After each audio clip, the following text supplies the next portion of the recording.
നമുക്ക് ബാലന്റെയും ഗോമതിയുടെ ഇന്നത്തെ നല്ലൊരു കഥയായിട്ടാലോ? വീഡിയോ ഇഷ്ടപ്പെടുവാണെങ്കിൽ ഒന്ന് ലൈക്ക് ചെയ്ത് ഹൈപ്പ് ചെയ്യാൻ മറക്കരുത് കേട്ടോ. അങ്ങനെ നമ്മൾ കാണുന്ന ഒടുവില് അലോകിന്റെ വക്കീൽ എഴുന്നേറ്റിട്ട് പറഞ്ഞു, അതെ, ഇവിടെ വാദിഭാവം വക്കീൽ പറഞ്ഞ കാര്യങ്ങളൊക്കെ പച്ചക്കളവാണ്. ഈ പറയുന്ന എന്റെ കക്ഷി ഒരു കാരണവശാലും അൻശ്രീ എന്ന് പറയുന്ന പെൺകുട്ടിയെ തട്ടിക്കൊണ്ട് പോയിട്ടൊന്നുമില്ല. അവള് വീട്ടിൽ നിന്ന് ഇറങ്ങി പോയിരിക്കുന്നെ എന്റെ കക്ഷിയോട് മാപ്പ് പറയാനാന്നല്ലേ പറഞ്ഞിരിക്കുന്നെ. അങ്ങനെ മാപ്പ് പറയാനായിട്ട് അവളെ ഇറങ്ങി പോയിട്ടുണ്ടെങ്കിൽ എന്തുകൊണ്ട് വീട്ടിലുള്ള ആരോടും ഒന്നും പറഞ്ഞില്ല. സ്വന്തം അച്ഛനോടും അമ്മയോടും പോലും പറയാതെയാണ് അവള് വീട് വിട്ട് ഇറങ്ങിയിരിക്കുന്നത്.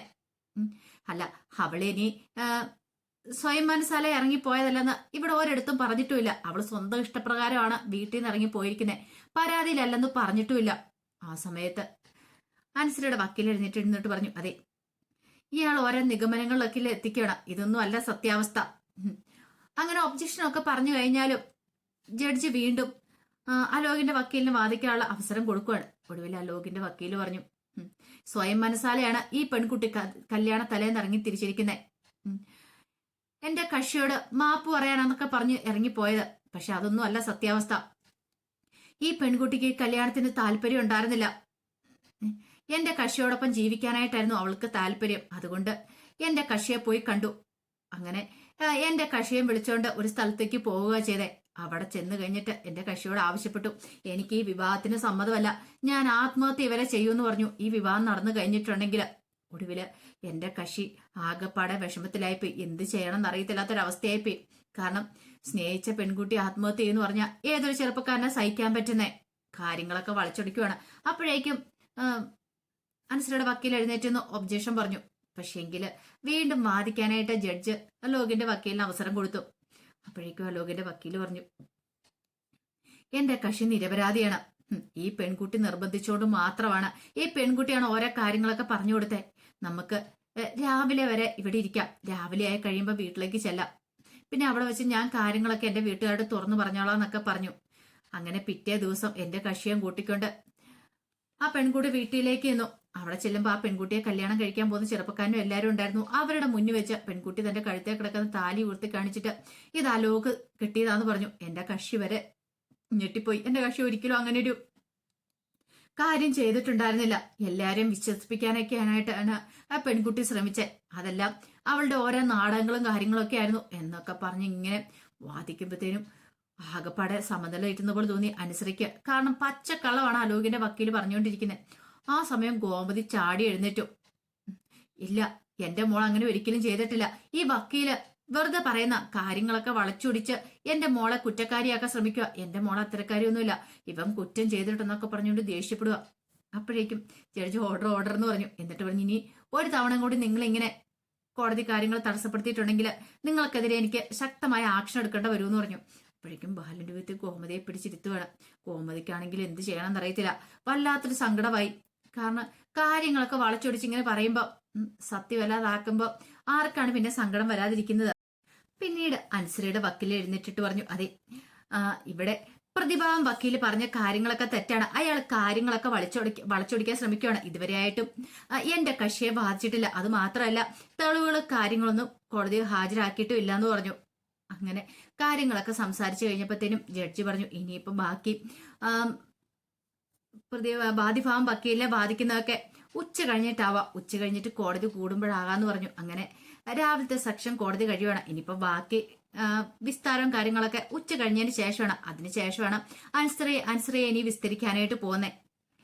അങ്ങനെ ഉച്ച വരെയുള്ള സമയത്ത് കോടതി പിരിഞ്ഞു. എല്ലാരും പുറത്തേക്ക് ഇറങ്ങി വരുവാണ്. ഈ സമയത്ത് അനുവിന് നല്ല ടെൻഷൻ ഉണ്ടായിരുന്നു. അപ്പോഴേക്കും അലോകിന്റെ കയ്യില് കയ്യാമം വെച്ചോണ്ട് പോലീസുകാർ അങ്ങോട്ട് പോകുന്നു കണ്ടു.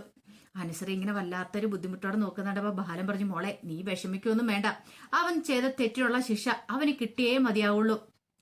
നീ പേടിക്കൊന്നും വേണ്ട, ധൈര്യമായിട്ടിരിക്കുക, ഞങ്ങളൊക്കെ അല്ലേ ഉള്ളേന്ന് പറഞ്ഞു.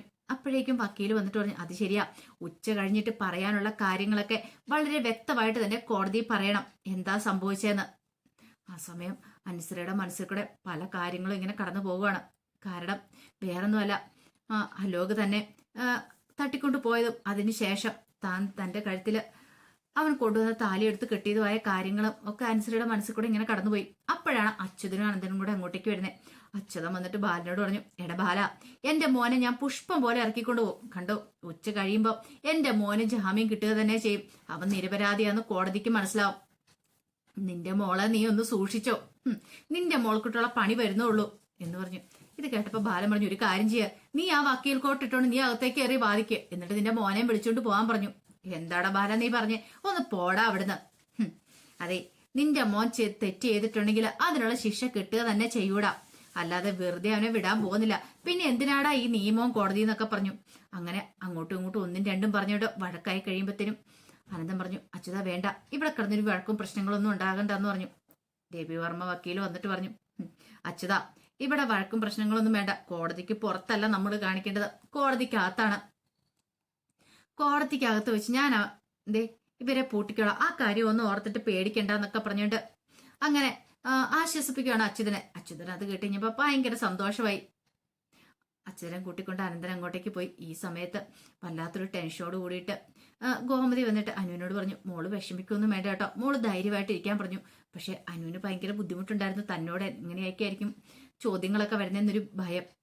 ആ സമയത്താണെങ്കിലോ അച്യുതനെ ഒന്നും വിളിച്ചിട്ട് കോൾ എടുത്തിട്ടില്ല. അപ്പൊ അതിൻ്റെതായ ഒരു ടെൻഷനിലായിരുന്നു രാജശ്രീ.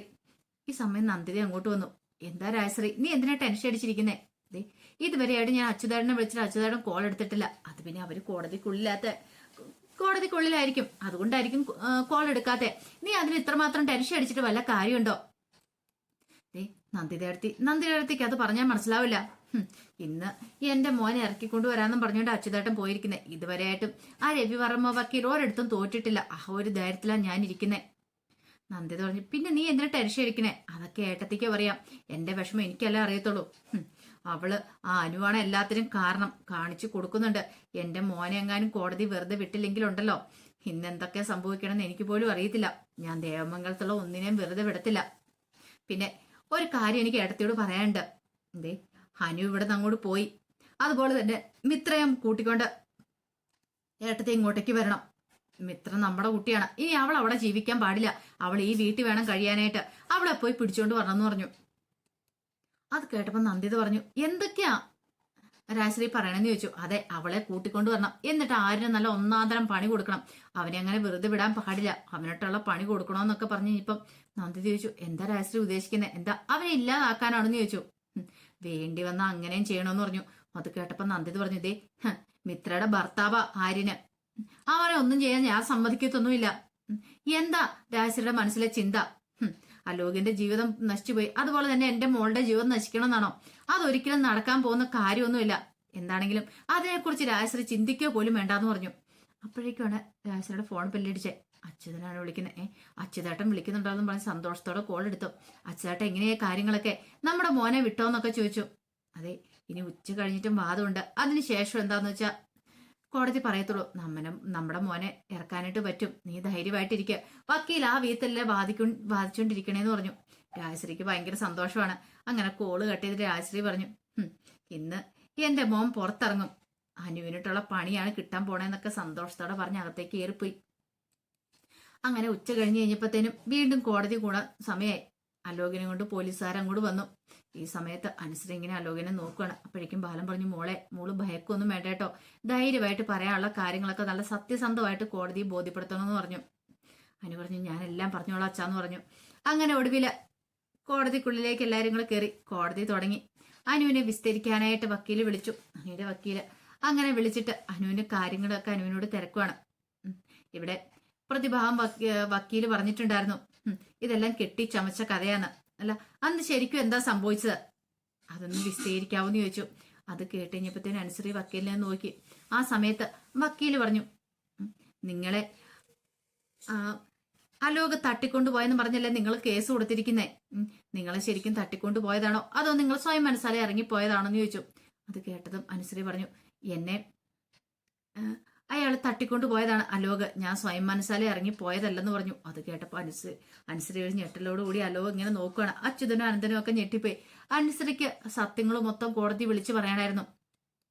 ഇത്തൻ കൊടും ക്രൂരത ചെയ്ത അലോകിനെ വെറുതെ വിടാൻ പാടില്ലെന്ന് അവള് മനസ്സ് തീരുമാനിച്ചിട്ടുണ്ടായിരുന്നു. അങ്ങനെ അവള് സത്യങ്ങളൊക്കെ വിളിച്ചു പറയാൻ തുടങ്ങുവാണ് കോടതിയിൽ അലോകിന്റെ കള്ളത്തരങ്ങളൊക്കെ. അപ്പൊ അതിന്റെ കഥകളൊക്കെയാണ് കാണുന്നത്. ഇതിന്റെ ബാക്കി വിശേഷങ്ങളുമായിട്ട് വൈകുന്നേരത്തെ പ്രൊമോയി വരാട്ടോ. ഒരിക്കൽ കൂടി എല്ലാവർക്കും ശുഭദിനം നേർന്നുകൊണ്ട് നിർത്തുന്നു.